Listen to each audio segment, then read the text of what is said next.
few seconds with our panel discussion, and afterwards hopefully with a vivid discussion. But before, just a few side notes. We are very happy to be able to make this event possible despite the COVID situation at the moment. But of course that means that we have to act in a very responsible way. So please wear your masks if you walk around, and as always, keep your distance.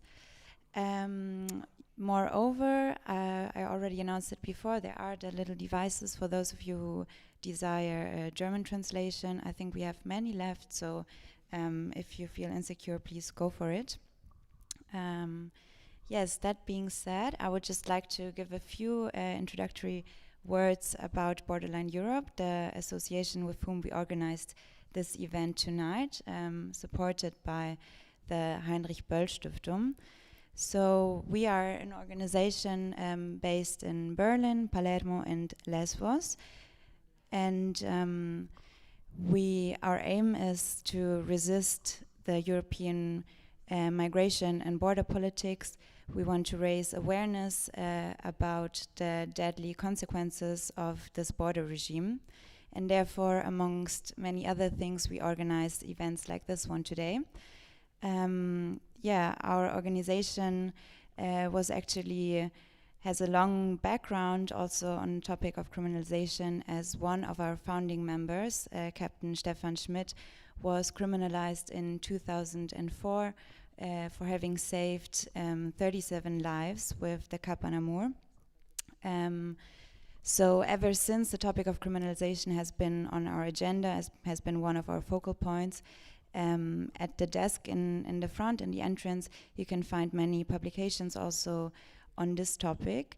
And therefore we are very happy to make this discussion finally happening on a topic that has been very close to our work for many years. I hope you enjoy the night, and now I will give the word to my colleague Giulia Vinclam. So hello everyone. Also welcome from my side. My name is Giulia. I'm also part of Borderline Europe, and I will moderate this panel tonight. And just in the beginning, for all of us, but also for you, we will try to talk really slowly, because it's always good, but also we have translators here and also simultaneous translation on the stage, so it's careful that we speak slowly. So as the title already says, this panel tonight is about the warfare that's being fought in the EU, both on a legal and on a discursive level against migration, and particularly in the context of the so-called fight against smuggling. And we want to discuss this by particularly looking at one specific type of criminalization, which has, considering its dimension and its severity, hardly received any attention at all. And that's the criminalization of boat driving.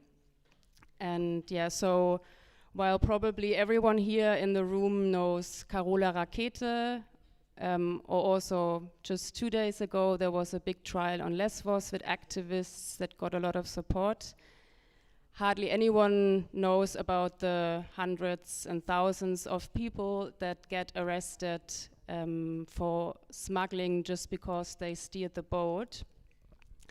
And also, while almost no activist so far has been convicted or let alone jailed, people that are being arrested for boat driving usually do get sentenced, and often to very, very long prison sentences. So tonight we want to shed light and discuss this type of criminalization by looking at the realities in Greece and in Italy.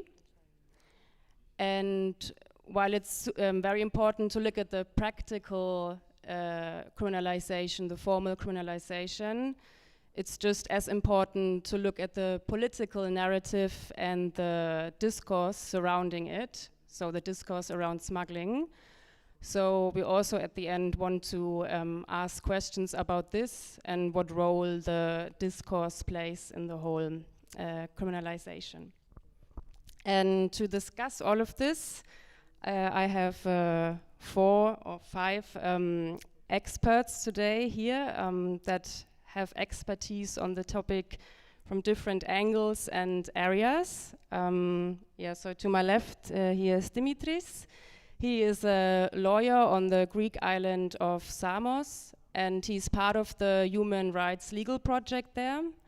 And he and his team, they have been representing people accused of smuggling because they drove the boat for more than 10 years. Yeah, and he's also the lawyer of the father that is as the first asylum seeker ever charged with the death of his child in Greece, and also the lawyer of the person who drove the boat in that case. But we will talk about that later. Then maybe going over there we have Maria Giulia. She is a paralegal, a researcher, and an activist with the ARCI Porco Rosso in Palermo, Sicily. And the ARCI Porco Rosso, it's a drop-in space for people that have arrived on the island.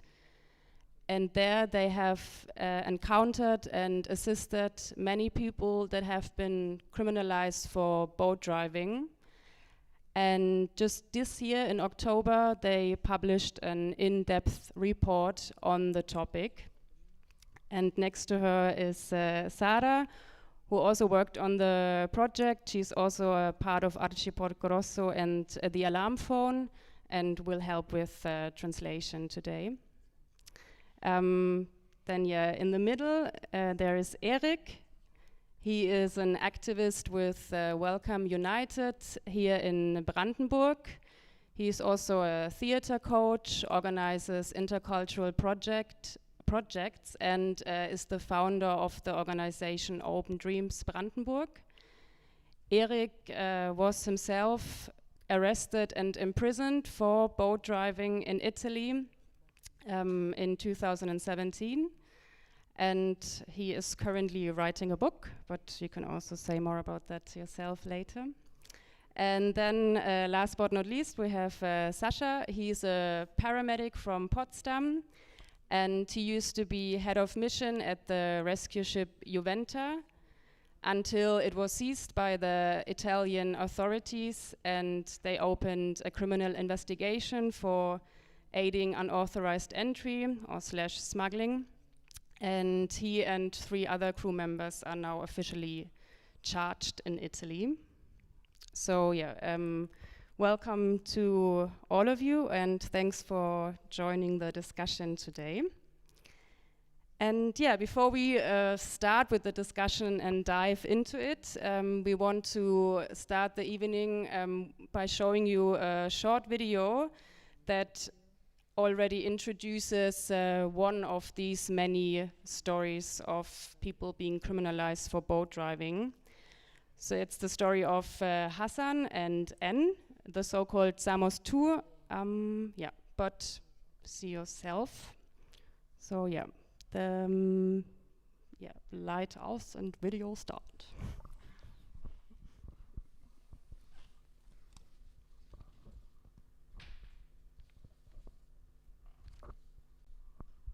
At this moment, 2 men are facing trial on the Greek island of Samos because they were trying to reach safety. One of them has lost his 6-year-old son in a shipwreck. He is now accused of endangering the life of his child and facing 10 years in prison.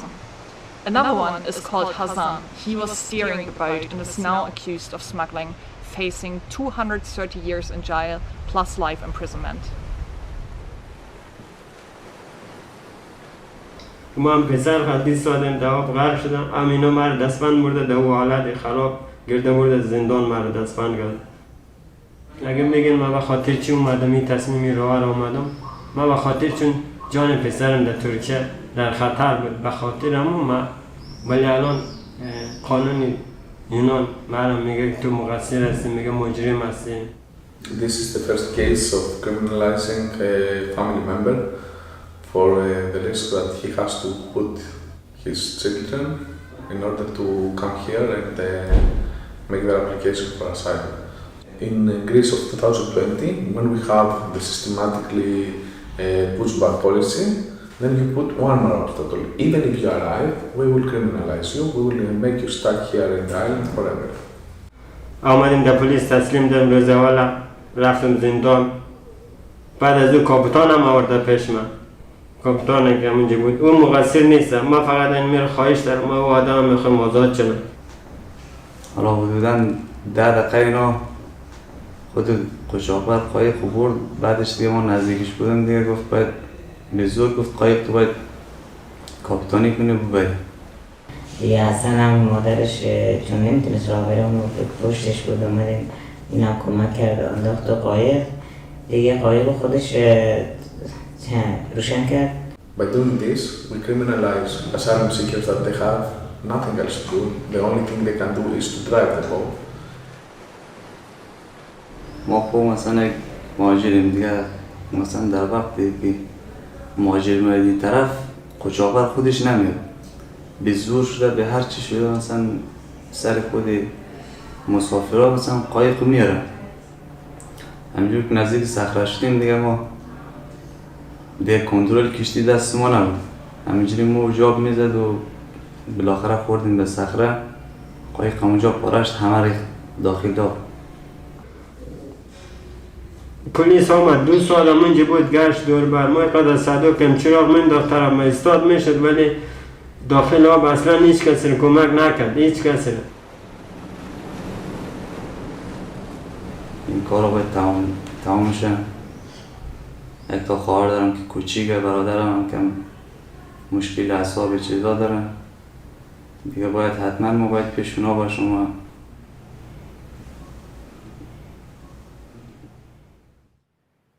In Griechenland wird Beihilfe zur unerlaubten Einreise härter bestraft als Mord. Und so werden Schutzsuchende, die es endlich nach Europa geschafft haben, für Jahrzehnte ins Gefängnis gesteckt, eben weil sie Flüchtende sind.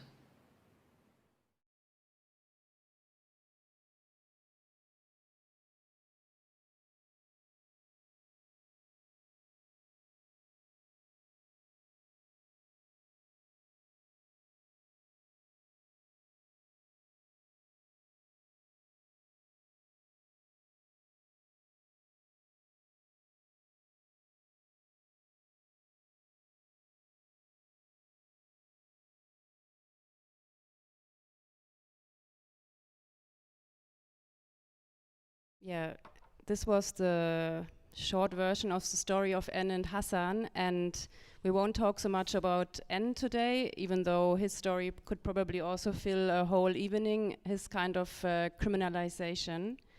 But yeah, we want to talk about cases such as Hassan's case. And so I will start with you, Dimitris, since you are the lawyer of Hassan. So maybe you can take the example of Hassan and his case to explain to us how these arrests take place and how the situation is in Greece in regards to the criminalization of people for boat driving. Hello to everyone. I hope you can hear me. First of all, thank you very much for being here and for calling me. I'm a criminal lawyer in the island of Samos in Greece, but I don't feel like I have any criminal clients for the past 10 years when I have to represent people like Hassan and others that they are in the same situation. People like Hassan, they are asylum seekers being in a boat left in the middle of the sea, and usually someone has to take over, other they will get drowned. There are a lot of cases that the people that goes and risk to save the others finds himself in prison upon his arrival. This is not the only thing we do in Greece. Sometimes we just pick randomly one of the boat so we can criminalize him, and we can say that, okay, we did our job, we find the smuggler, we will put him in prison, and we let them there and really no one will ever care. Families are getting destroyed, waiting for people to go out, even for 5 or 6 years now, and they are still in prison. This is the future that Hassan faces if he goes to trial and if they find him guilty for something that he didn't do. He cannot be the smuggler because he is the victim of the smuggling. Sometimes when I have cases and trials like this, I know that the criminals are not in the room. The criminals are mostly in Europe and in Turkey, but mostly in Europe. When we have, and Berlin is the right place to speak about this kind of criminalization and this kind of smuggling, because it happened here. People wanted to meet their families, to join with their family members, and been accused of smuggling 30 years ago. We cannot go back there, and this is what is happening in Europe right now. Right now in Europe, instead of opening roads, instead of having safe passage for people, we have them accused when they arrived in our islands. In the islands that we ask them to come, we make the receipt and identification centers in order to seek asylum. So accusing them for doing exactly what we asked, to come there and present themselves, it's an absurdity. I don't know how we can continue like that.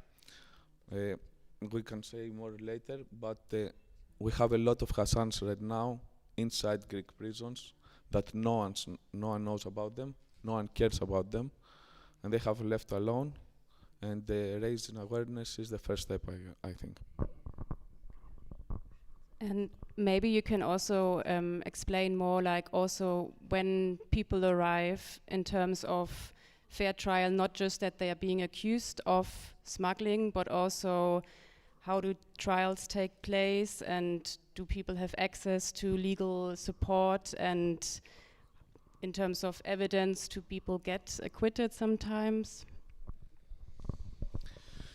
So when they arrive, they will be taken to an investigator judge. They will be appointed a court lawyer. They will see their file for some 10 minutes or so, and usually they will be re-detained until the court.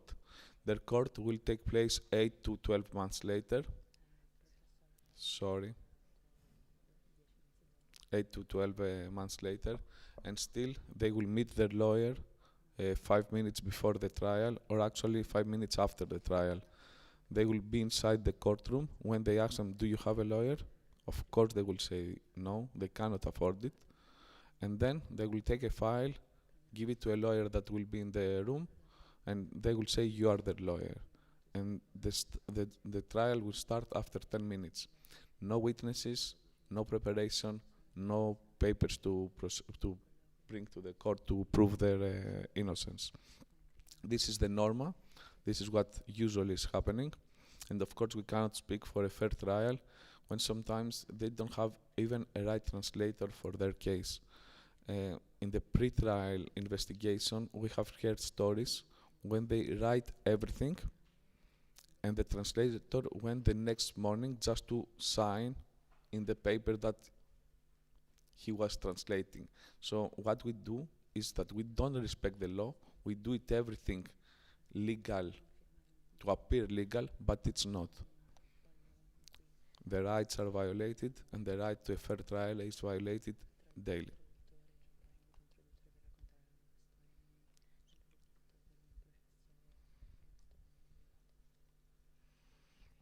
Even when the court and the trial starts, they won't give them more than 5 minutes to explain their case.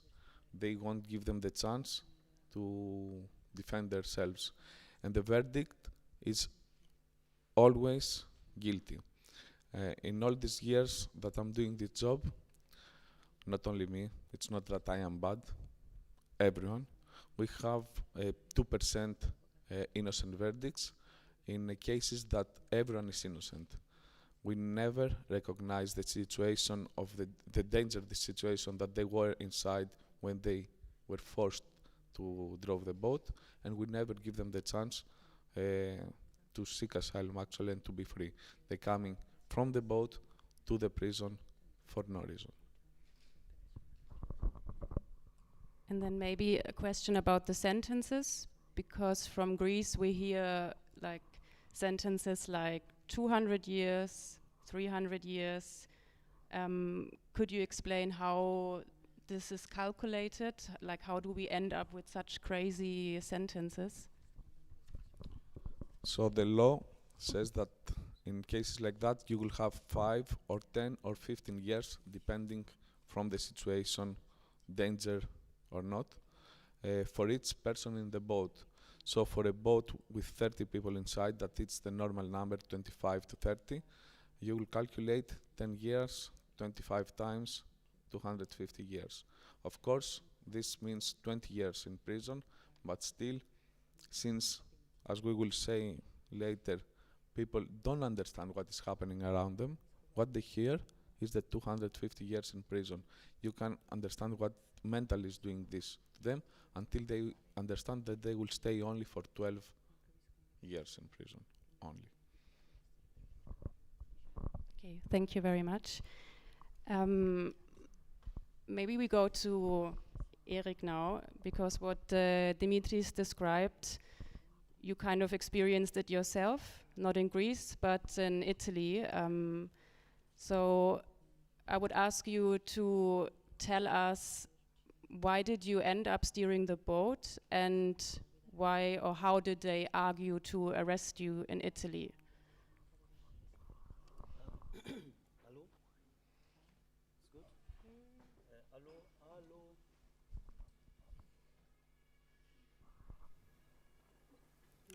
Hello? Yes, hallo? Okay, fine. Oh, meine Stimme, das klingt schön. Yes,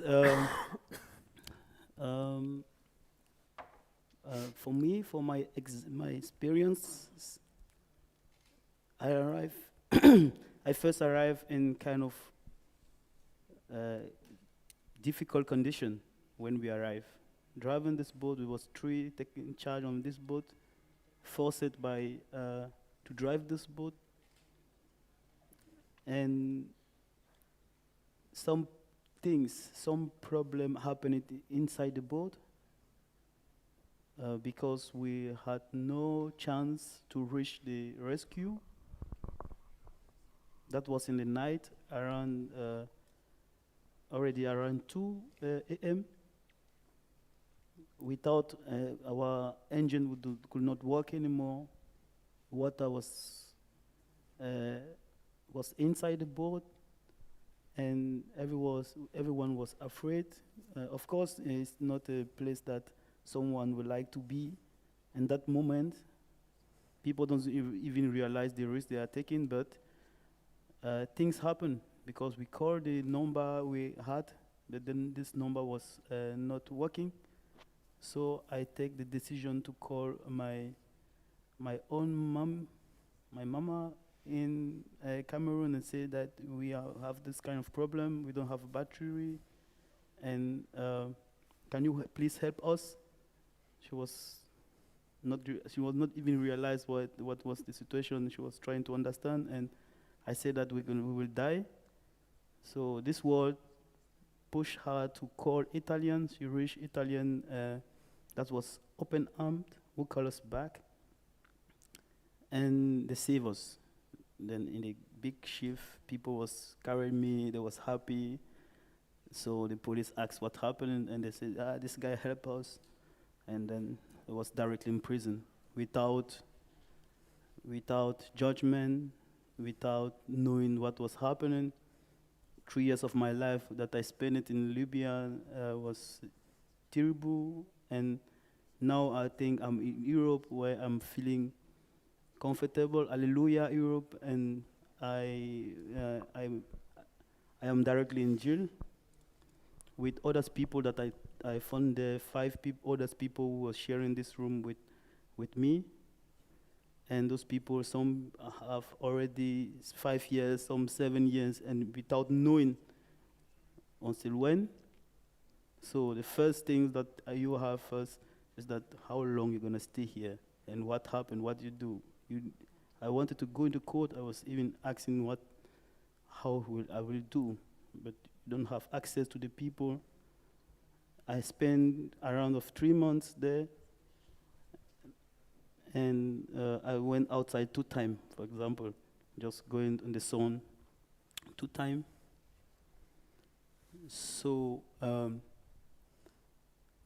day they took me in the court, the same day they released me.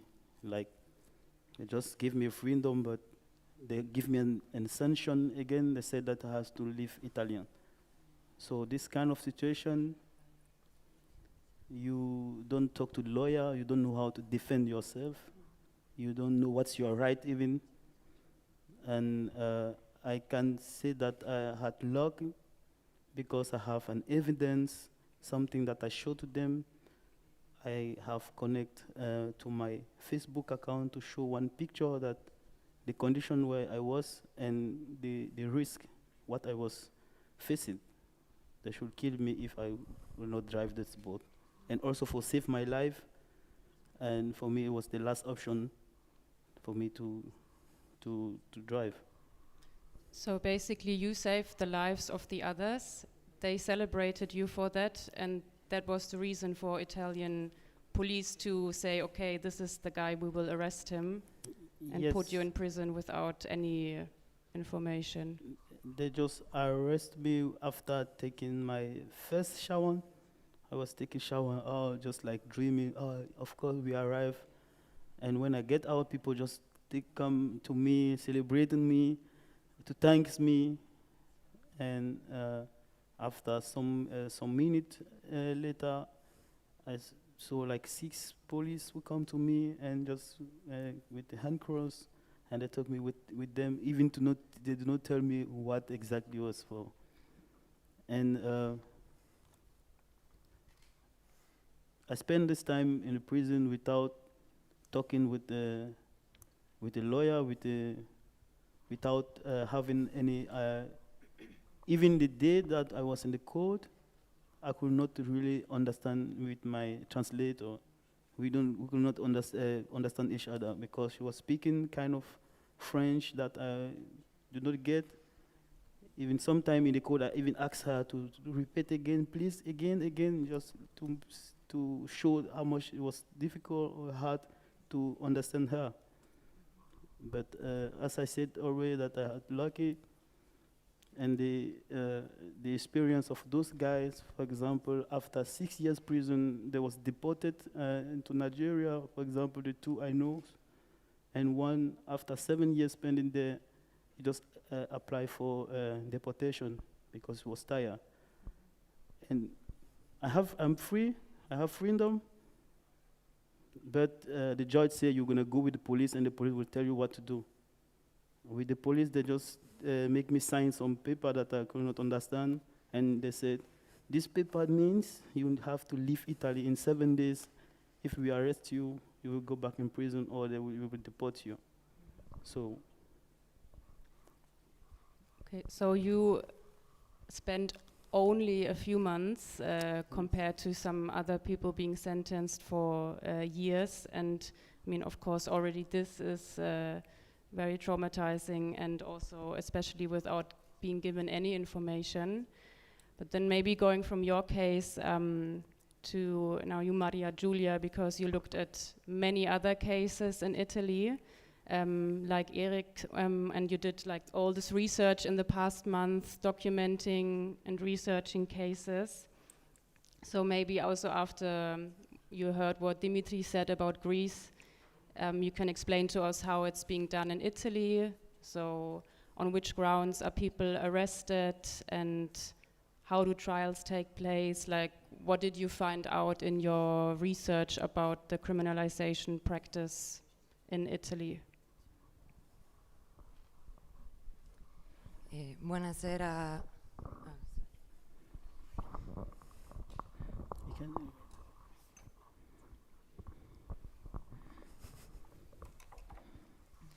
Buonasera a tutti e a tutte. Come diceva Giulia, io con altri miei colleghi, con l'associazione Porco Rosso in collaborazione con Alarm Phone e Borderline Europe, abbiamo pubblicato un report nell'ottobre 2021 che cerca di far luce sul processo di criminalizzazione dei boat driver in Italia. Good evening, everyone. Thank you, Giulia, for the introduction. My name is Maria Giulia, and along with my colleagues at ARCI Porco Rosso, we have worked over the last years on a report on the processes of criminalization of boat drivers in Italy. In questo report abbiamo approfondito diverse rotte, non solo quella libica, ma anche quella tunisina, adriatica, egiziana, e abbiamo fatto questo analizzando dati ufficiali, articoli di cronaca, ma soprattutto intervistando persone criminalizzate, i loro avvocati e tutte le figure professionali coinvolte in questo processo. So in this research, we have examined more than one route. So the Libyan route, the Tunisian route, the Atlantic route, and the Egyptian route. In our methods, we have analyzed, we have combined an analysis of news articles as well as official statistics and reports. But most of all, we have interviewed not only dozens of criminalized people, but also other actors involved in the process of criminalization, lawyers, judges, people in civil society and social work. Nel questo processo di criminalizzazione vi è una gravissima violazione dei diritti umani dei boat driver. In this process of criminalization, there are many very deep violations of the fundamental human rights of boat drivers. Come diceva anche Dimitri per la Grecia, un primo momento in cui vi è una grave violazione dei diritti è quello dell'identificazione. So as Dimitri was also saying, one of the stages at which this criminalization process takes place is during the phase of identification. L'identificazione di chi ha guidato la barca viene fatta in modo approssimativo, attraverso l'uso di testimoni e la strumentalizzazione della loro dichiarazione pur di arrestare qualcuno. Identification is done in a very approximate way through the use of of witnesses for the purpose only of identifying someone that can be accused, and also the instrumentalization of these witnesses for that purpose. Un altro grave problema, un'altra grave violazione è quella che diceva ERIK, che l'ha colpito personalmente. Another important violation is something that also ERIK mentioned that that impacted him personally. E riguarda l'accesso al diritto di difesa. It's about the access to adequate defense. Un boat driver è spesso difeso da un avvocato d'ufficio che difficilmente prenderà a cuore la sua causa, difficilmente andrà a trovarlo in carcere, anche solo una volta.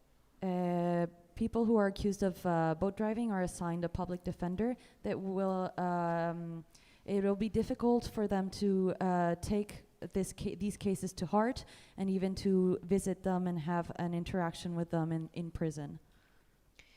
E soprattutto non riceverà un'informazione adeguata sul perché si trova lì e su quello che serve per uscire da questa situazione. And most of all, he won't receive adequate information about why this person is in prison and what they can do for the person to be released or given adequate defense. Abbiamo incontrato tante persone che sono state minacciate per guidare, ma non sapevano che quella minaccia era importante per poter essere assolti e poter uscire dal carcere. We met many people who were threatened into boat driving but didn't understand that this element of their story was important to tell during trial in order to ensure that they will be acquitted. E quindi trovarsi davanti a questi processi senza una difesa diventa tragico. So to face these trials without an adequate defense can become tragic. Anche perché questi processi sono estremamente difficili da un punto di vista tecnico. Also because these trials are extremely difficult from a technical point of view. Perché sono essenzialmente processi politicamente condizionati. Because they are highly politically charged trials. Sono processi in cui i tribunali sono molto severi e spesso negano le garanzie processuali all'imputato. These are cases in which trials in which courts are very strict and severe, and they deny benefit of the doubt to the accused. Sì. In particolare questo avviene perché il boat driver è una persona povera, straniera, senza una rete sul territorio. And particularly this happens because the boat driver is a person who is poor, he's a foreigner, and he doesn't have a social network in the place where he arrives.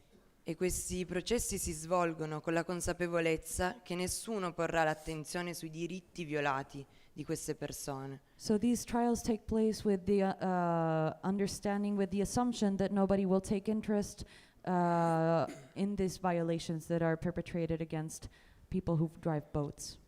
Dall'altra parte la procura, quindi l'accusa, è molto agguerrita contro i boat driver e chiede pene anche altissime, anche l'ergastolo, la pena a vita.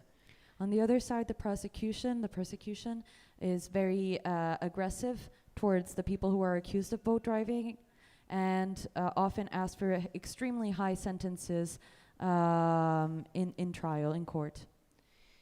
Il boat driver è visto come un nemico. Quando ci sono vittime nella traversata è visto come l'unico responsabile di quelle vittime, di quei morti, che troveranno giustizia solo con una pena esemplare.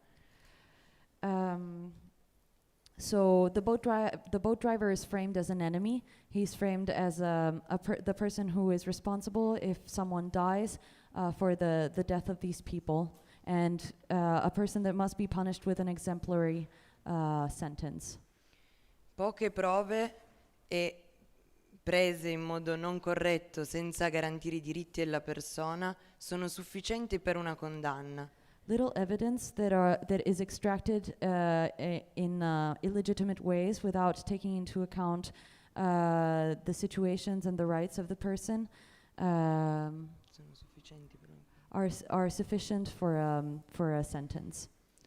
E questo è molto grave se si considera che in Italia la colpevolezza deve essere provata oltre ogni ragionevole dubbio. Qui ci sono molti dubbi e molte condanne.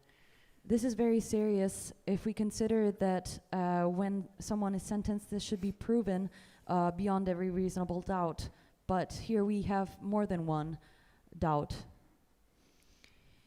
E un altro problema è quello della possibilità di chiedere asilo dal carcere. Another problem is connected to the possibility of requesting asylum in prison.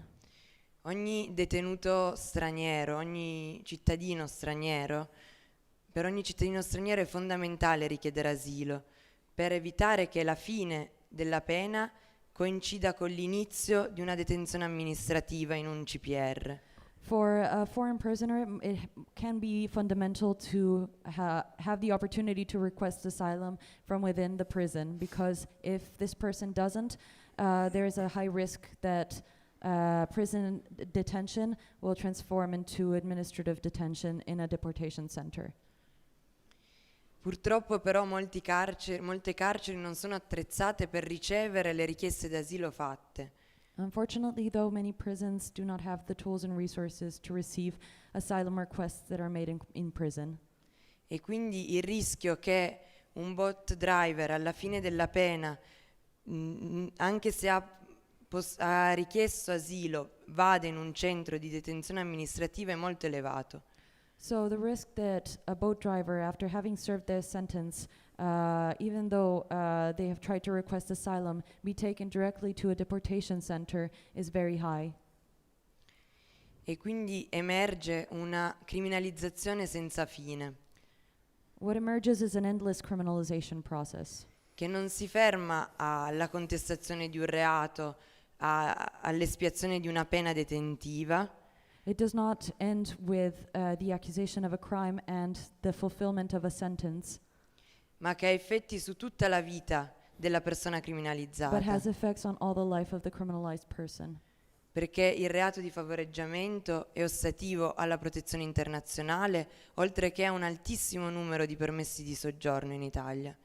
Because the accusation of favoring illegal immigration is an impediment, a legal impediment to the recognition of the refugee status and a series of other permits to stay in Italy. Quindi quello che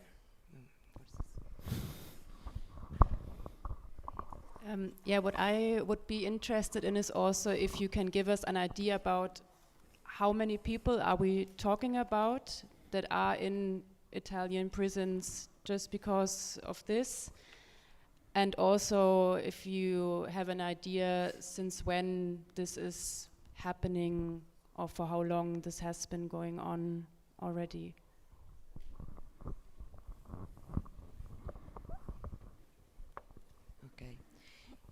Allora, noi dal report emerge che dal 2013 a oggi l'Italia ha arrestato oltre 2500 persone con l'accusa di aver guidato una barca. From the research that we've done for the report, what emerges is that since 2013, more than 2,500 people have been arrested for accusations that are connected to boat driving. Quante persone ad oggi sono detenute con questa accusa non lo sappiamo perché i dati ufficiali non lo dicono. How many people are currently in prison with this under this accusation? We do not know. We cannot know because official data on this is inexistent. Noi appunto abbiamo analizzato dal 2013 a oggi, ma è un processo di criminalizzazione che c'è già da prima di questo periodo. We have analyzed from 2013 to today, but the process of criminalization stretches back way beyond 2013. Perché essendo criminalizzata l'immigrazione si cerca il responsabile di questo atto criminale che è in realtà un diritto, quello di spostarsi. As migration is criminalized, since migration has been criminalized, there has also been the impulse to identify a culprit for this movement that we believe should be the right of everyone. E sul fino a quando io spero che il nostro lavoro possa portare a incidere nella realtà e a far emergere che non è criminale guidare una barca come non è criminale spostarsi. Dipende anche da noi, secondo me. And for how long this will happen, our hopes is that our work and the work of the people around us will in some way have an impact on the way this is understood and possibly how it will be carried out in the future. Thank you very much. And so before I will go to Sascha, I might also ask these questions to you, Dimitris, to have also kind of comparison if you know also in Greece, since when you are aware of this practice, and also about how many people do you think are we roughly talking about that are in Greek prisons or are affected by this criminalization? So in Greece, after 2006, we have the start of these severe laws. It was a misdemeanor before. Since 2006, there are these very big penalties. And since 2016, we have people, the majority of the people accused as smugglers to be asylum seekers. In the past, most of them were Turkish nationality, but since 2016, after the EU-Turkey deal, the majority of the cases, 95%, it's asylum seekers that are arrested as smugglers. Also, the felony cases in Samos, since 2015, 95% again, it's about smuggling. So the only felony cases we have is about smuggling, and for the last 2 years, also one different criminalization, the riots and the fires in the camp. So we are almost only have cases like that in the islands. And the second biggest group in the Greek prison are boat drivers, asylum seekers. This is the second biggest group in the Greek prisons, so we have to speak for more than 2,000 or 3,000 people for the last years. Thank you very much. So Sasha, you are also one of the people that are being accused of facilitating unauthorized entry / smuggling in Italy. So maybe could you briefly explain to us again what are you accused of, and how are the authorities arguing it in your case? Yeah, thanks. I really want to make it super brief because the most of you know the story, and that's also one critical point we have to talk about, why you all know our story but not the other ones. So we are talking about a rescue ship deployed for 1 year between 2016 and 17 in the Central Mediterranean Sea. Sorry. And after 1 year of operation, the vessel gets seized in summer 2017, really surprisingly at this time also for us. And we learned out of the file of the seizure that the seizure was preceded by a comprehensive police investigations on our side, including spies on the ships, undercover agents are deployed, bugs were installed on ships but also on offices, and telephones were wiretapped, so in comprehensive operation. On the other side, we learned that a lot of people not really directly connected to our actions were also targeted by the investigations, namely priests, journalists, lawyers.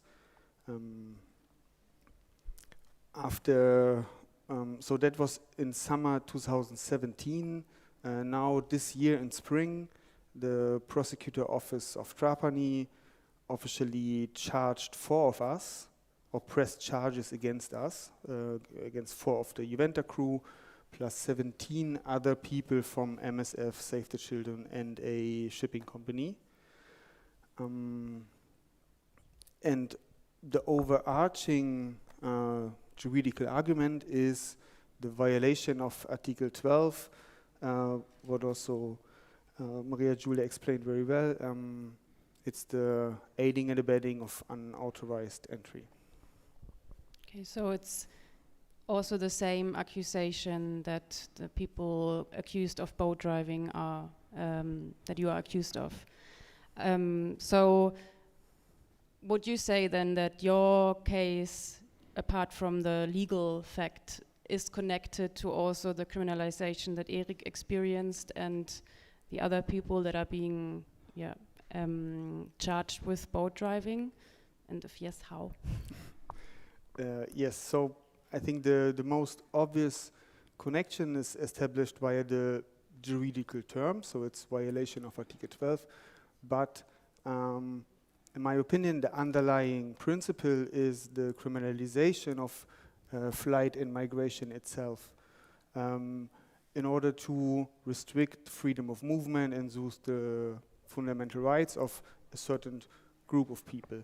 And without this criminalization of migration and flight itself, criminalization of facilitation or solidarity, whatever you want to call it, would simply not be possible. So that's the underlying principle. But as we also already were mentioning before, unlike these many cases that are many more, cases like yours get much more attention and support. So what do you think also, like now we talked about it's basically the same thing, but what's the difference also between these two practices? I think beside the apparent or actual similarities, beside that, these similarities should not distract from the huge differences, as you said. And one is, and I would like to focus on it, the attention gap. It's as long as it concerns us, so let's say the white solidarians, the white savior, the white, however you want to call us, we are invited, we get awards, articles are written about us, people donating a shitload of money, what is super nice. But the most of us are not convicted, and the most of us are not even charged. Dimitri, you talk about the translation. I mean, we are also asking for a fair trial, and we didn't get a full translation of all the files in our case, but we just translate them by ourselves because we have the money to pay people to make it, and we have the time. And so it's not a fair trial, but we have totally different preconditions. And the realities we are talking about today, they are including like systematically pre-trial detention, an actual conviction, and after the detention, then also the living with a criminal record with all the consequences Maria Giulia explained. But for these cases, there's not slightly the same attention than it is with us.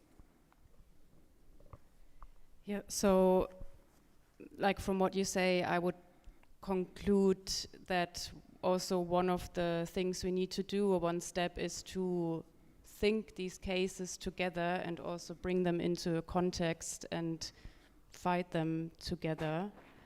And when we talk about fighting this kind of criminalization, I would like to ask you, Dimitris, about your opinion or ideas, because as you mentioned already, and I know you said that before, that you even stopped at some point to defend such cases because you kind of thought it's not worth the money for the people to spend because they will get convicted anyways.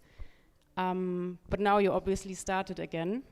So there must be some kind of hope or that it can change. So what are your ideas or your opinion how to go into the right direction to really do something about this boat driving criminalization?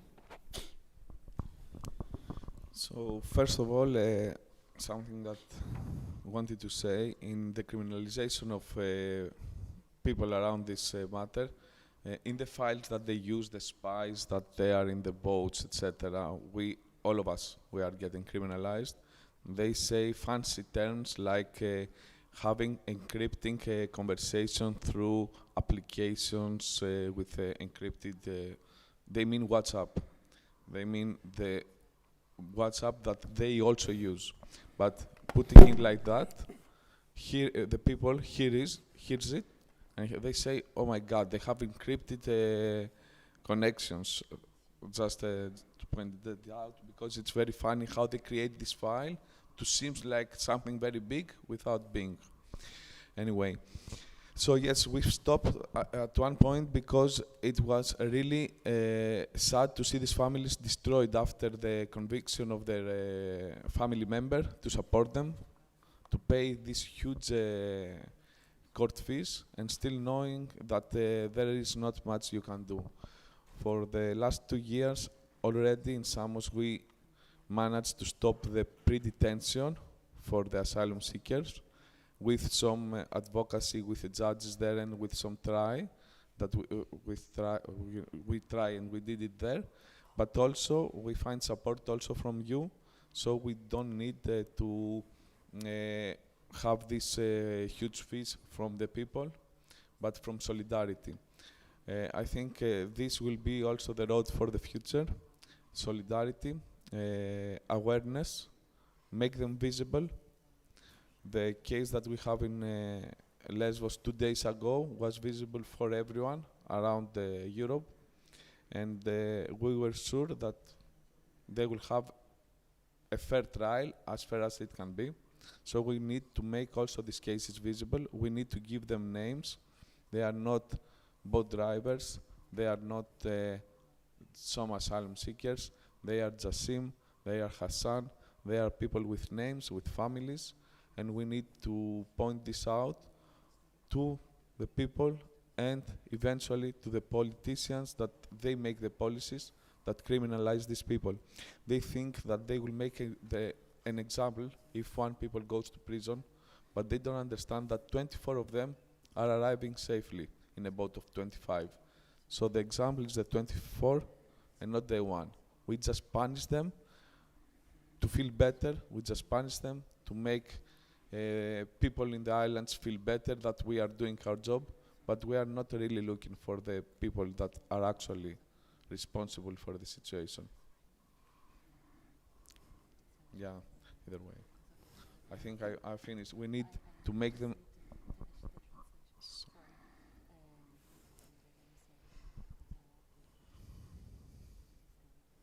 So the start is to make them visible, to give them names, to make them like the EUVENTA 4 that everyone knows, the Lesbos 24. We need to give them names and not statistics, to be persons with families that need support. Thank you. And talking about visibility, also ERIK, you mentioned that you are currently writing a book. I guess it's not only about this experience, but I assume it's part of it. So yeah, maybe if you want to tell us also a bit about the book you're currently writing about. Yes, I want first to say that migration is not a crime. Migration is not a crime. It's a first step of my thinking, how I think, how I see the things, is that migration is one way to survive, and I call myself as a survivor, because after those experiences, I cannot just open this page here. Until today, I continuously struggle about my stabilities, also about my goals. And in the book, I call it the psychologist's way of migration, the page, psychologist's page of migration. That is where I describe my own experience, how I see this migration, what happened here in where I'm living now in Brandenburg, in the street, like someone look at me, even you don't understand of my personality, you don't understand me, just look at me and how he face me, you feel in his eye something negative, you feel it when you see someone. And somewhere I said in the 72nd page, I say that all this doesn't start here. It started many years ago. This experience started many years ago. What I survived in the Libyan, this torture, this kidnapping, what happened even in my land, this political situation who pushed me out, and I describe in this book this evening when we took this boat to Italy. I explained also somewhere that I was so happy to finish with this problem in Libya and so also in the Mittelmeer, in the Mediterranean Sea, but I faced another situation in Italy in prison. After the prison, I faced another situation in my way because I had 7 days to leave Italy. I arrived in Germany, I faced deportation, I faced racism, discrimination, and all those. It's not just a part of this bad experiences. I'm talking also about my activism with Welcome United, how I engage myself on political struggle, how I support, for example, now the situation what happened in the Lithuania camps, asylum seekers camps.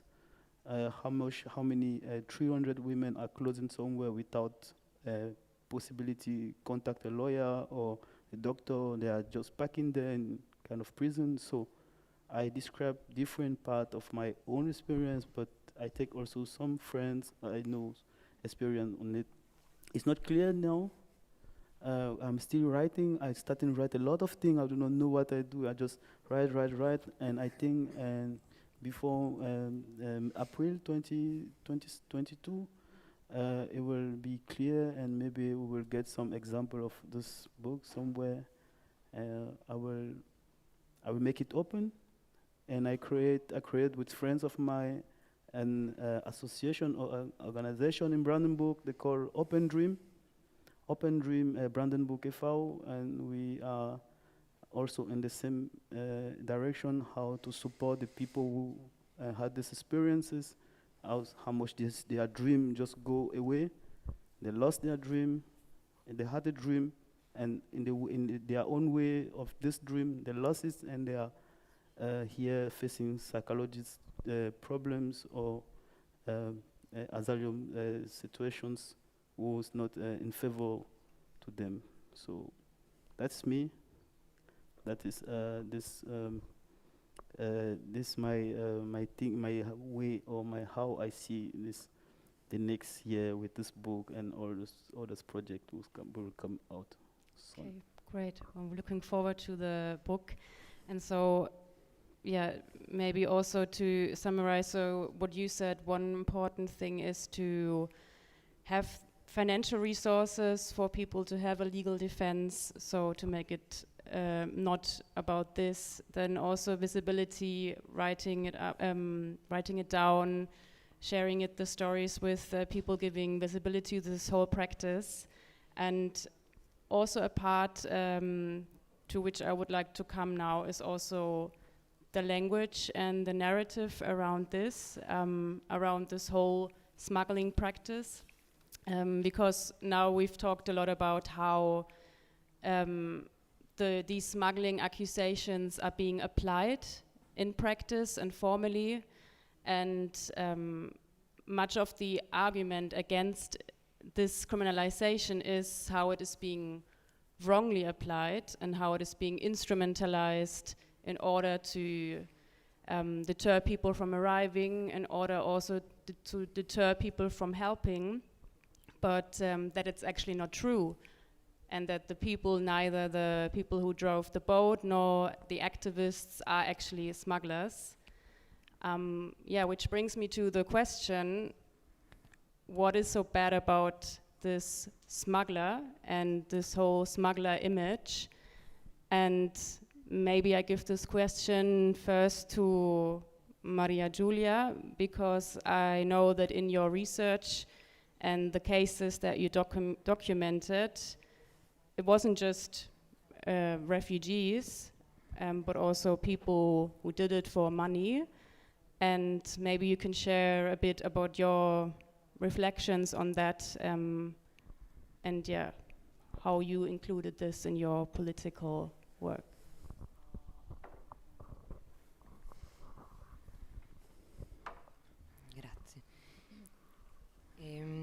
Allora, quando abbiamo iniziato la ricerca abbiamo avuto una lunga discussione su di chi dovevamo parlare. When we started the research, we had a long discussion over who we wanted to talk about. Questo anche perché sono stati fatti molti report, scritti molti articoli di giornale, principalmente sulla figura dei cosiddetti scafisti forzati. This is because several reports and articles have been published around the figure of the so-called forced boat drivers. E questo ha generato una narrativa che distingue tra gli scafisti forzati, le vittime e tutti gli altri. And this has created a narrative that makes a distinction between forced boat drivers and everybody else.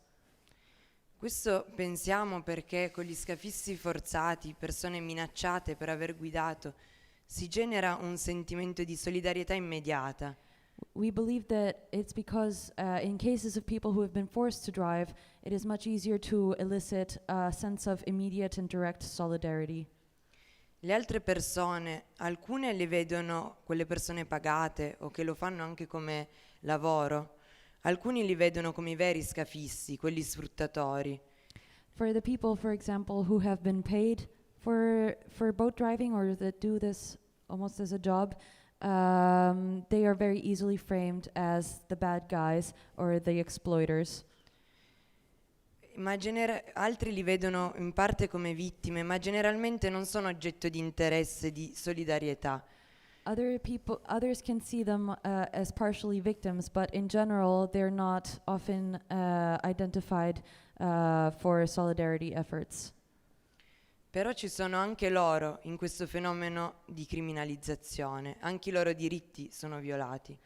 But they are also involved in this phenomenon of criminalization, and it is also their rights that are being violated. E quindi abbiamo dovuto scegliere se parlare solo degli scafisti forzati e quindi avere una solidarietà di massa immediata e semplice verso chi viene minacciato per guidare. So we had to make a decision whether just to talk about the people who have been forced to drive and elicit a collective, a more easily obtainable collective mass reaction of solidarity.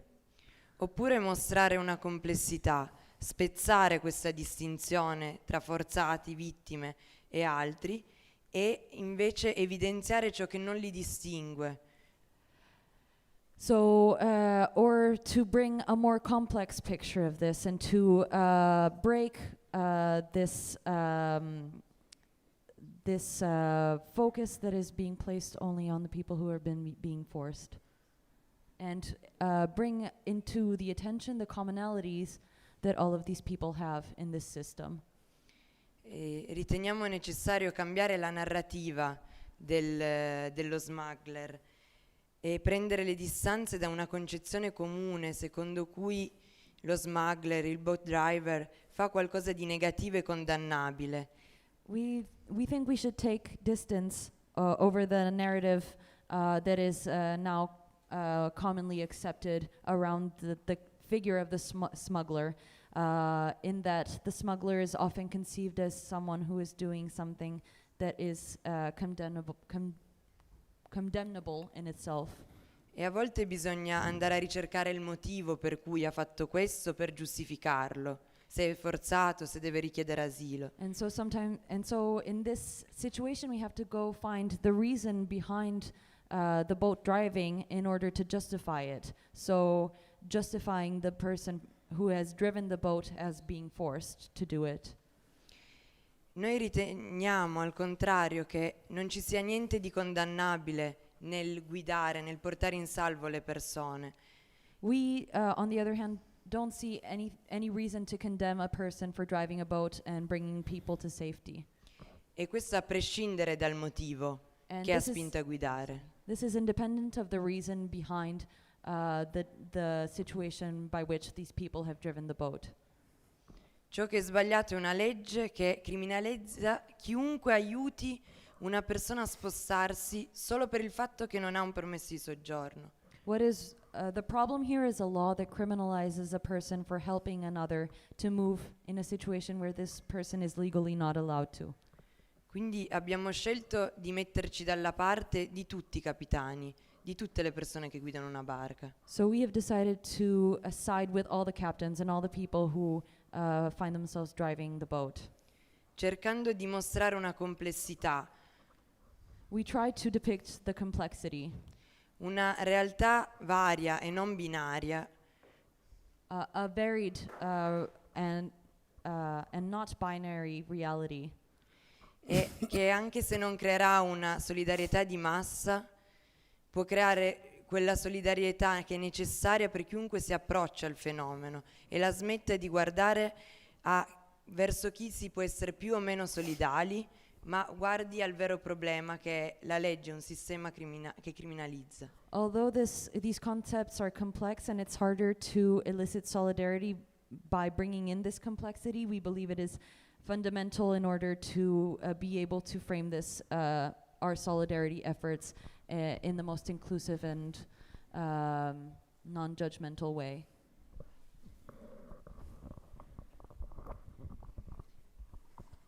Maybe, Dimitris, you can also add to this narrative or image of the bad smuggler, because I also know that you also didn't just defend refugees that were forced or drove the boat out of necessity, but also people who actually did it for money. So maybe you can share something of your experience on this.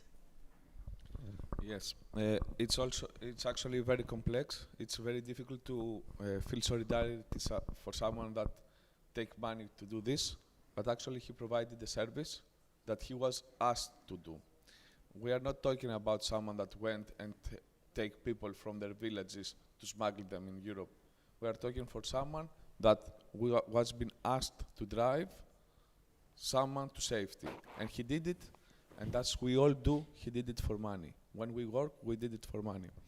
The very interesting thing with this kind of smuggling is, first of all, that they are the ones that they are inside the boat. They are risking their lives.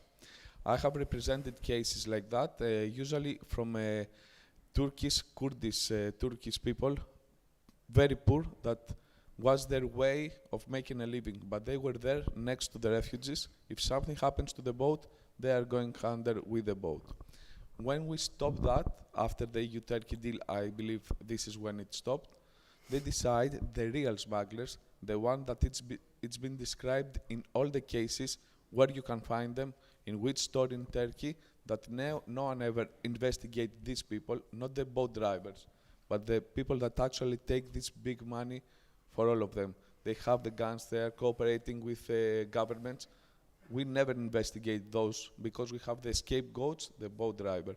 So when they stopped to have a boat driver that is doing it for money, we have the Hassan case. The real smugglers, they begin the boat and they say go there. So now you make one of the refugees, one of the asylum seekers, the boat driver, you criminalize him, and actually you put them in danger because it's someone that sometimes they have never seen the sea before.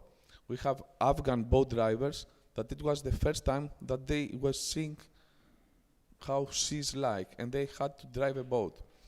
So I will agree, it's very difficult to feel solidarity for someone that is doing this for profit, but this saved life in the past and also saved asylum seekers for being criminalized until one point. So one very characteristic thing is that I had a client, a Turkish client, who was the boat driver, and he was accused for smuggling. In the same prison, people were transferred with his boat. When they meet in the prison, in the police station, they were hugging each other. They were feeling the connection, because I think Eric can tell us more if he knows, but there is a connection there because they are looking for safety, and this boat driver is taking them to safety. So in my opinion, to be judgmental like that to the boat driver, it's like looking for the scapegoat. No, it's the policies that have to change, it's the laws that they have to change, it's the safe passage that we need to give to the people that are looking for safety. Migration, it's not gonna stop. Whatever we will do, people will be on the move when they need to be on the move. So we need to change the way we're thinking for the people coming, and not try to find every time the scapegoat, even if it's the boat driver, the asylum seeker that it's called the boat driver, or anyone, or the solidarity that we criminalize. Criminalize, it's not gonna stop a movement. Do you want to comment on this? Yes. Yes. It's important to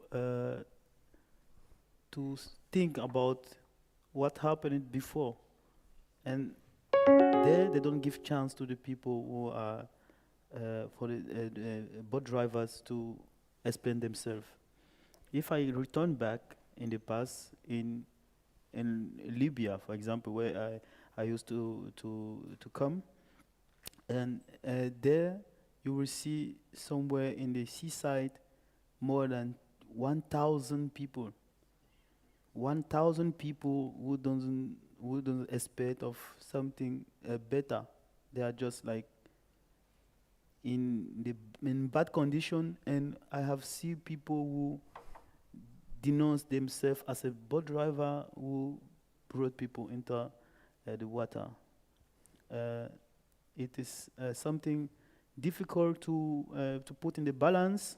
I have met people in the prison who was making it for money, for example, who said that it was in Nigeria. He worked more than 5 years in Libya with some Arabs, people who live there, and in the end, he has no chance or no possibility. They proposed him to go Europe and get some money. That was his own chance to go. And he said it in the court that, yeah, that was my own chance to move. And some people make this because it's like a normal work for them. Like, okay, I make this, I make money, I go Europe, I get out of this place. Then it don't just save his own life. For example, we have 155 people inside the boat. 155 people, and one day before, they come in the room, like this room, we are 4 here, and they ask, who know how to drive a boat here? Like this. And we was in the prison. Anyone can just say, because in his mind is that if I know to drive boat, maybe I will get food, maybe I will get some job, maybe something. You don't know first that from my side, I don't know first what it's exactly for. And my friend is here, some people in this room know him, his name is Christian. He said, hey guy, you have water in your village and you used to drive boat, right? Yes, the possibility, maybe it's a job, maybe it's something. And it's the one who even put my hand up. He said, yeah, my friend know how to drive a boat. I was like, I don't know what's happened. And we try, and the try was like a little boat, like small wood boat, and it was nice to drive, like maybe 20 people inside. And he said, you are good. They said, you are good. Tomorrow in the night, you will go Italian. After 3 years, kidnapping, torture. You see my body is born here. I was born from here and here. Even that is something I don't talk. I was shot here. Some friend of mine knows about this. And then he said, you go Italy tomorrow. And around 10 in the night, I arrive in the seaside and see one it's a balloon, big one. I never drive that one. And he said, it's the one you're gonna drive. And I say, no, I cannot do that. It's too much people. I cannot take this risk. And he just bring out this Kalashnikov and said, you will drive, otherwise you will die. So you have a choice. You have to, it's nothing that you go there and this within your mind. It can be for money, yes, but you are there already. You are also like anyone migrant there who can die in the sea, though. So they criminalize everyone. They don't know if you do it for the money or not. That doesn't interest them. They just take you in jail, and it's a big. This process or this procedure is a big problem for the people who face it. Not only for him, for example. Also, I think it's a general problem that we need to make out. For myself, I said already that I want to go back into this process. I want to know what happened to me, because that time I could not speak. I do not know what exactly was for my case. I do not know, even today, I don't know really my case there. They don't tell me. I do not talk with a lawyer. So just now, I don't have possibility to travel to Italy, but in my own way, I always say that I want to go back there, if it's a possibility, to go ask for what was for and how to compensate this, because I think we have to point the administration in charge of this decision or these sentences. They have to. I don't know how it's possible in the with the law in the juridical form, but it's something that we need to make it visible, as we said already. Mm-hmm. Yeah, thank you. One last question to you, Sascha, also following what we've heard now about the very complex smuggling reality and who are actually these smugglers that we hear about. I want to ask you, at the beginning of your campaign and your public fight against your criminalization, you also made it a very central argument of your fight that you never ever collaborated with smugglers and that the only thing you did was saving lives. And so I want to ask you why you did so, and also what you think about this now. Yeah. So for us, I mean, at the core of the prosecutor case against us, there is the notion that there was a collusion for smuggling people. So in the view of the prosecutor office and in their argumentation, they say at least some of our rescue events did not constitute rescue at sea because the element of distress at sea was not present. So they say there was a collusion for smuggling. In the moment our lawyers presented this core of the process against us, we kind of naturally, like a reflex, say, but no, smuggling was not our thing. So we, from the beginning, we vehemently distinguished ourselves from being connected to smuggling. And today, we really have to think about if we already fall into a trap, like politically, but also juridically. And I think we have to reconsider it and find a way to defend ourselves without pleading innocent. Because if we are pleading innocent, we are like playing the game. We are like enforcing this prejudgment and the distinguish and the gap and all these. The thing we really have to fight, and as well, so that's for us as the EUVENTA crew and how we discussed it politically in the last months, and we really have to find our way through it.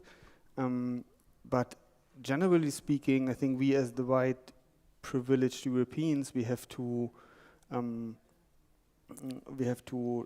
try to not judge out of our perspective, but we have to recognize other realities and have to acknowledge them, and that means if we consider the walls of Fortress Europe, that they're there, and if we consider that people who want to overcome these walls have to be organized, then we have also to recognize and to acknowledge that wherever all these donation-supported European charity solidarity thingies are not in place, and that's the most cases the most time is the cases that it's not like the EUVENTA is there, then other people are needed to do the job. Other people are needed to know what is needed and to take care of the provision of it. And we don't have to, and I think we really have to be careful to not in an oversimplifying way judge these people. Because basically, I mean, I would like to go directly to Libya and take the people to Italy, because then they don't have to have this dangerous journey, but it is so strongly criminalized that I have to say I don't do it. But someone have to do it. If I can add to that, I often said that we have a victimless crime, because in order to have a crime, you need the victim. But in this case, who is the victim? If we have the journey, there is no victim. Instead, unless we believe that the victim are the borders, or the victim are the nation that had to welcome some people and ask them if they need to file for asylum. But we have the process for the asylum. So nations actually recognize their obligation to examine asylum cases. So who is the victim in a transportation from Libya to Italy or from Turkey to Greece? Who actually is the victim there? So we need to find the criminal. This is my argument always in the court, that you judging someone, but if you bring here the victim of this transportation, they don't say, you saw the father, you saw the video before. The father doesn't blame the captain of the boat as the responsible for the death of his son. And he knows who is the responsible, and the responsible is Europe. It's Fortress Europe. Is that there is no safe way for them to come in Europe. Okay. I think considering the time, I mean, we started a bit later than we thought, but still it's already 10 to 9. So I would open up the space now for questions, if there are any.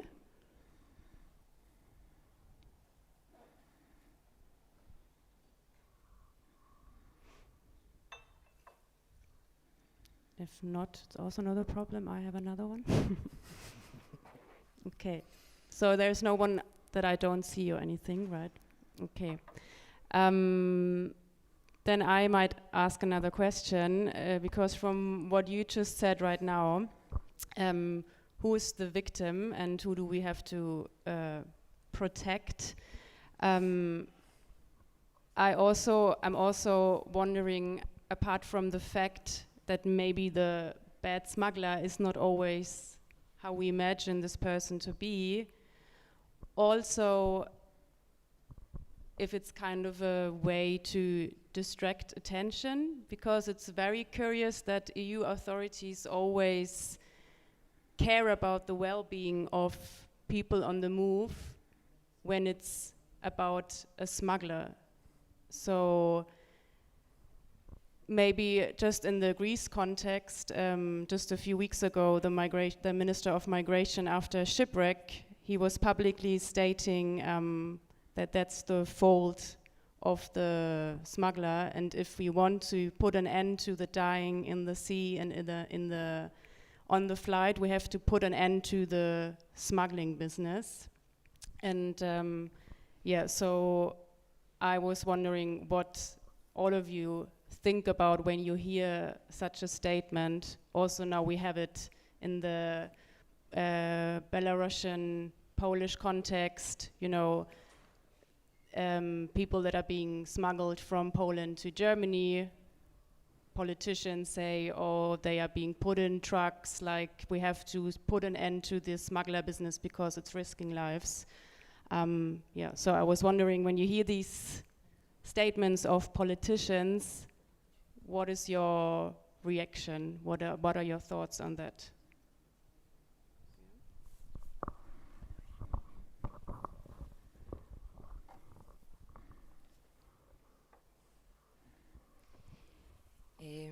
Questa giustificazione per la criminalizzazione dei boat driver l'abbiamo sentita anche nella ricerca dalla procura, quando abbiamo intervistato il procuratore, quello che fa l'accusa in questi tipi di processi.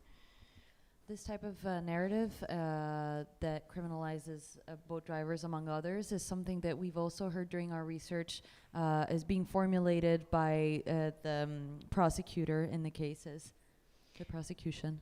Alla nostra domanda, perché tutto questo dispendio di forze, soldi, per chi semplicemente guida?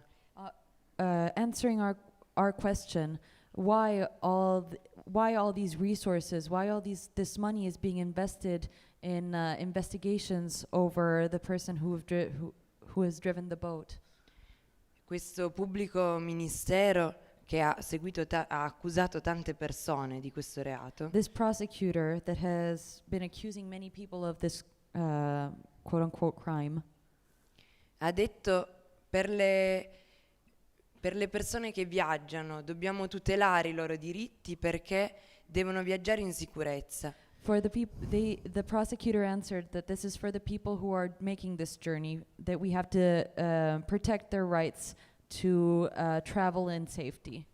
Perché i diritti dei migranti diventano importanti solo quando servono per accusare qualcuno. Because migrants' rights become important only when they can be used to accuse someone. Quindi quando si criminalizza lo scafista sono tutti difensori dei diritti umani dei migranti. So when it comes to criminalizing the boat driver, everybody becomes suddenly a defender of migrants' human rights. E fanno parte di uno stesso stato queste persone che se ne dimentica il giorno dopo. And these people belong to the same state that forgets about them the next day. E quando abbiamo fatto notare questa incongruenza in quello che diceva, And when we brought up this discrepancy in what he was saying, ha continuato a ripetere per i diritti dei migranti, come se dovesse trovare una giustificazione nel mettere in carcere dei poveretti. he continued repeating it's for the rights of migrants, it's for the rights of migrants, as if he really needed to find a justification for putting these basically poor people in jail. E io penso che chi fa questo, chi porta avanti questa criminalizzazione non riesca a uscire dalla logica sbagliata alla base che c'è dietro, perché So the people who perpetrate this type of criminalization, I believe, really cannot come out of this logic that they use in order to do this. se no non potrebbe giustificare il suo lavoro. Because otherwise they would have no way of justifying their own work. Perché se vedesse per com'è non si guarderebbe allo specchio sereno. Because if he saw it for what it was, they wouldn't look at themselves in the mirror in a serene way. E quindi dice: lo faccio per i diritti dei migranti. And so they tell themselves they do it for the rights of migrants. And if I can add to all this narrative works only in people that they have nothing to do with asylum seekers and with migration. You cannot actually believe this narrative and this argument that the death in the sea, it's because of the smugglers. I told it before, people are going on the borders and they ask to be brought here. They are not being taken from their villages and throw them in the sea. They ask to come. So now in the Belarusian borders, we have people that they want to come to Europe. If they die in the forest where they keep them, it's not because the smugglers couldn't smuggle them in, it's because European army is preventing them from coming. So in the Aegean Sea, in Samos, people that are drowning, they are not drowning because the smuggler didn't bring them in the land. It's because the smuggler brings them or gives them the boat at 2 o'clock at night, so they will come without being noticed by the European Army, Frontex, or the Hellenic Coast Guard. So this is what causes deaths. When you stop people from coming, we have to fight this narrative because we are not talking about abducting people or trafficking people without their will. There are people on the move for reasons, for their own reasons. They are leaving wars, they are leaving poverty, and they are on the move. It's not the smuggler that would kill them. The smuggler may take advantage of them, they may charge them a lot, but it's not the one that kills them. It's the army that's waiting in the other side that is killing them. Yeah, what you just mentioned, it's also very important to point out the human smuggling and the human trafficking, which when you look at also European papers and statements, it's often mixed up. And I believe on purpose, because human trafficking is rightly so a very negatively perceived thing. It's an actual crime, whereas, as we just said, human smuggling in itself is a service for people, not against them. Yeah, wanted to add on this. So, since it's already almost 9, there is again a chance, if someone does have a question, to ask to any of the panelists. Yes. Yeah, thank you all for all of your explanation. I wanted to ask you, there is a reason why we are here and why we have this amazing mixture of people, of resistance for fight for freedom of movement. If you have maybe shortly some examples, especially I'm interested in Italy and Greece, of mass mobilization that we can learn, that we can be inspired by you with some movement which was successful against this border regime.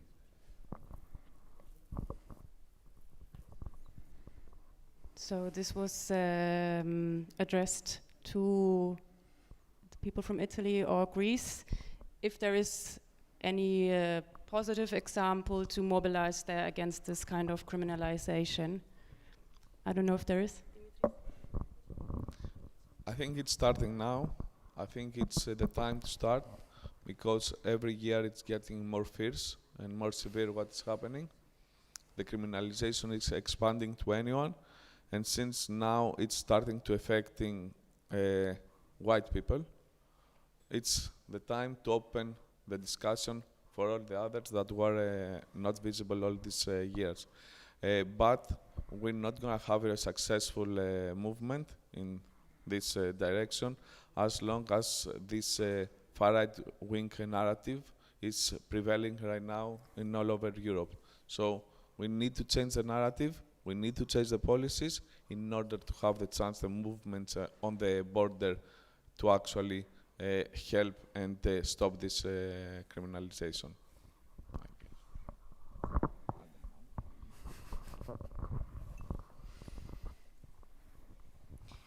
In Italia ci sono tante realtà che stanno accanto a chi è vittima di questa criminalizzazione in diverse fasi. In Italy, there are more than one reality that try to support people who are put under this criminalization in its different phases. In particolare durante la detenzione, cercando di dare supporto legale, oltre che rispondere ai bisogni anche più semplici di una persona in detenzione. Particularly during detention, there are groups that try to give legal support and also respond to more basic needs that a person may have while they're in detention. Quello che manca, ma che vorremmo fare in futuro anche come ARCI Porco Rosso, What is missing, but that we would also like to do in the future, also as ARCI Porco Rosso, è mettere insieme queste realtà e creare una rete forte di sostegno verso chi viene criminalizzato. is to bring these realities more in touch and to create a strong network that can support the people who are being criminalized.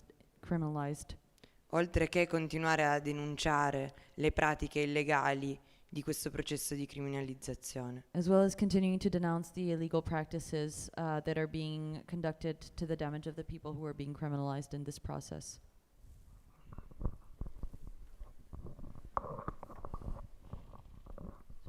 And maybe also to add to this, the campaign that was mentioned at the beginning, the Free the Samos 2, it's also an attempt from people from different groups that have somehow worked on the topic or been affected. There are people from Greece, from Italy, from Germany, from the UK involved to try to take this case as an exemplary case to shed more light on the topic. Also, since, as Dimitris mentioned, in this particular case, you also have the specific aspect of the father who lost his child, like saying, yeah, but it's not this person's fault. So, like, this network is also trying to build up more attention for this case in May. And, yeah. So, yeah. I think the cable is maybe not that long. I don't know much about the Italian-Libyan border, but in Greece is most of the time when people are trying to pass and they know that the criminalization of the boat driver is always happening for the older people.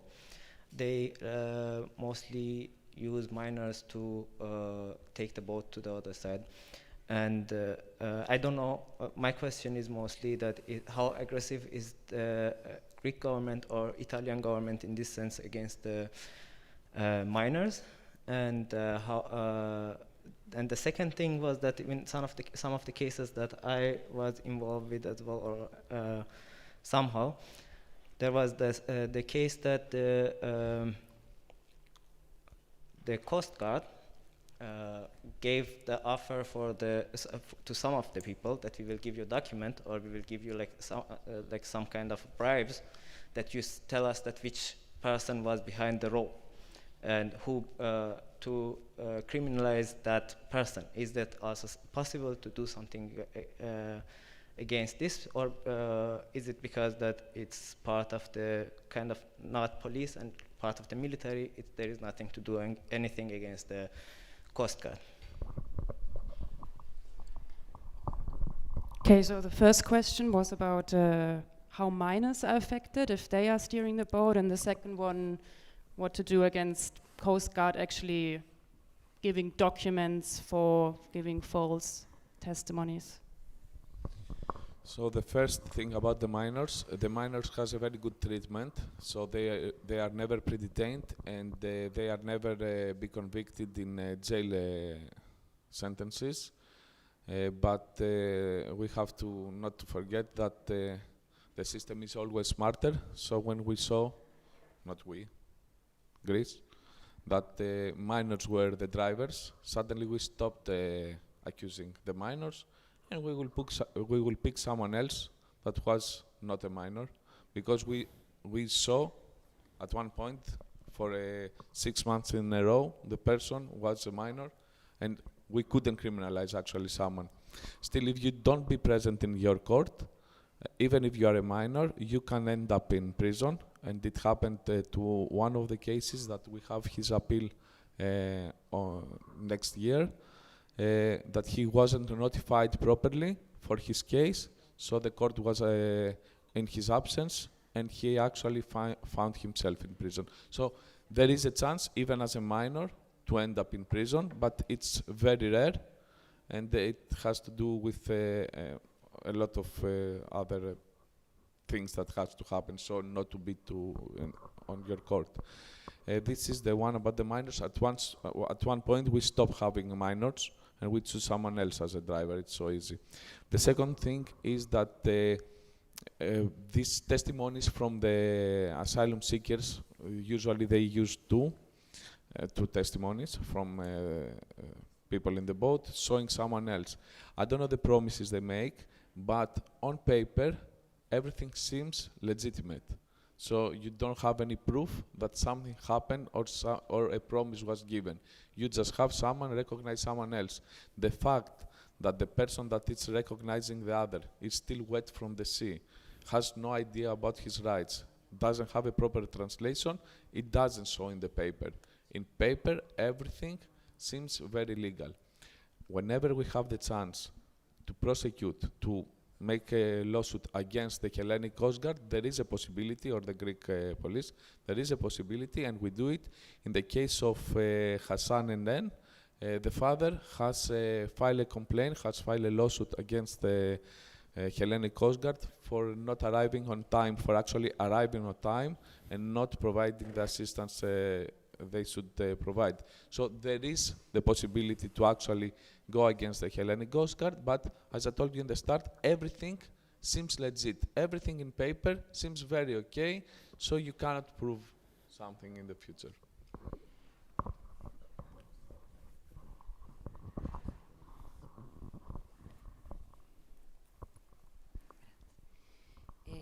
Riguardo i minori, in Italia ci sono molti casi di minori fermati come scafisti.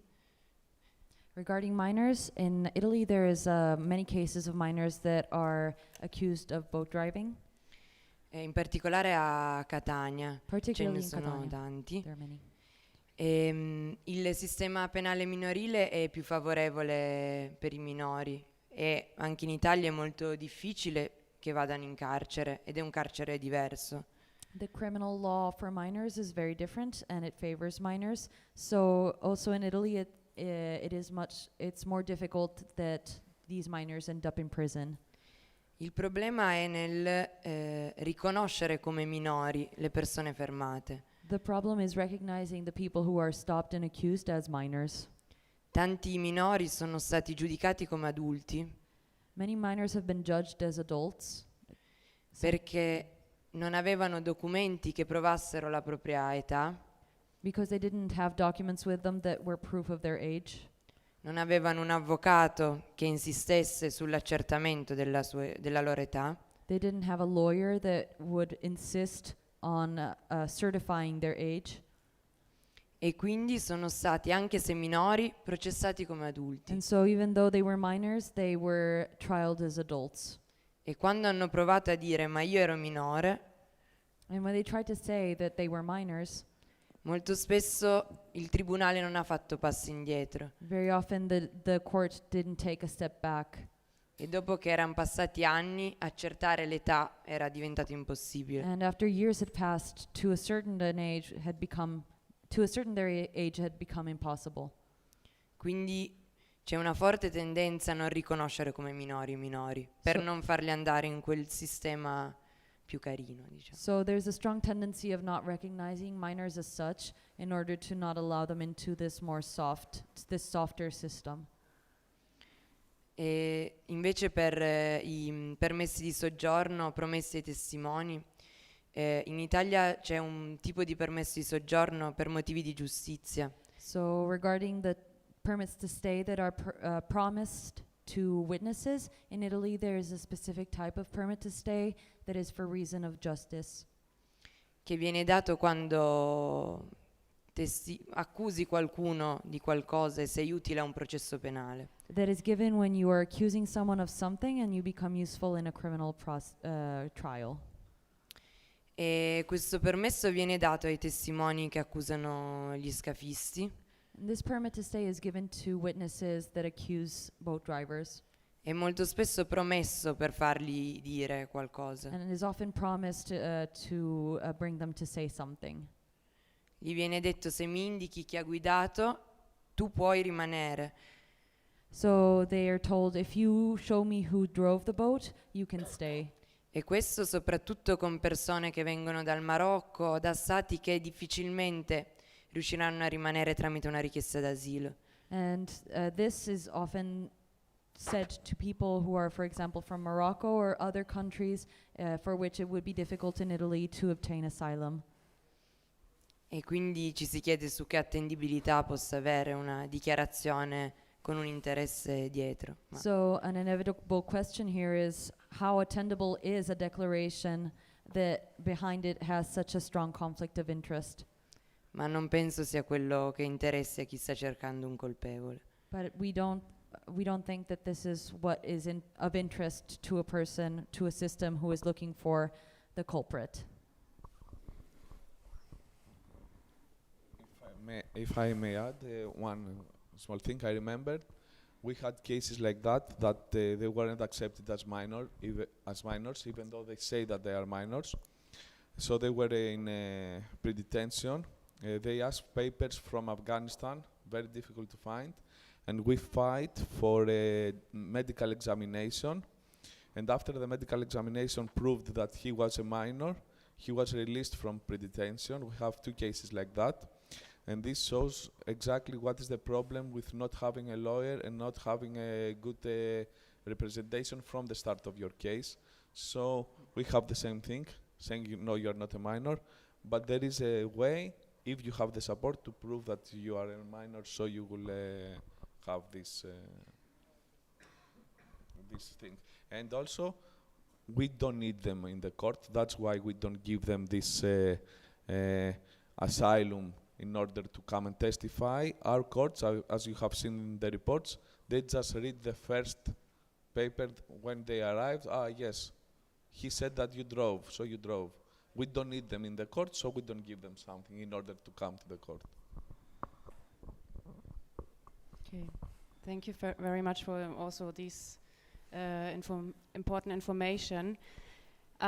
Considering the time, we're already 9:10, so I'm afraid we have to bring it to an end now.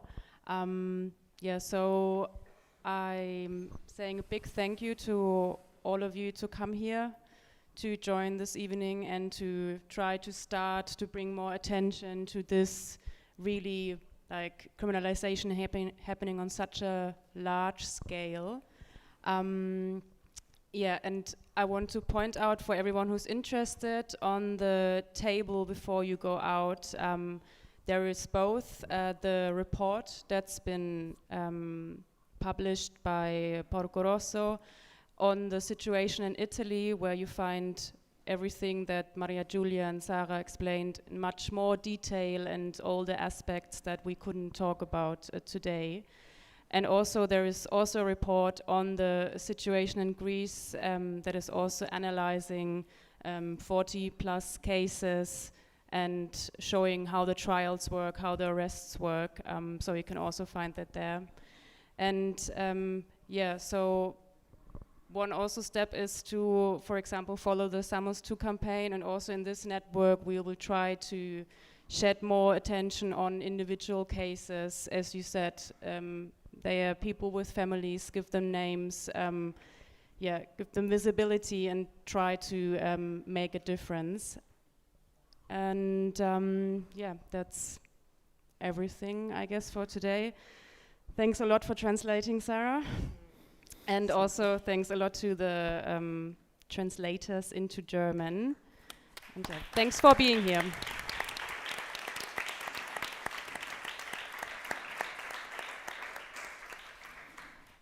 And last but not least, I know asking for donation is always the shittiest job, but as you could hear, a lot of the borderline money is actually going into the legal defense of such individual cases, and so your money is invested well.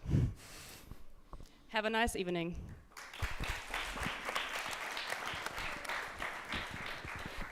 So she actually brought us here so we can pass the microphone.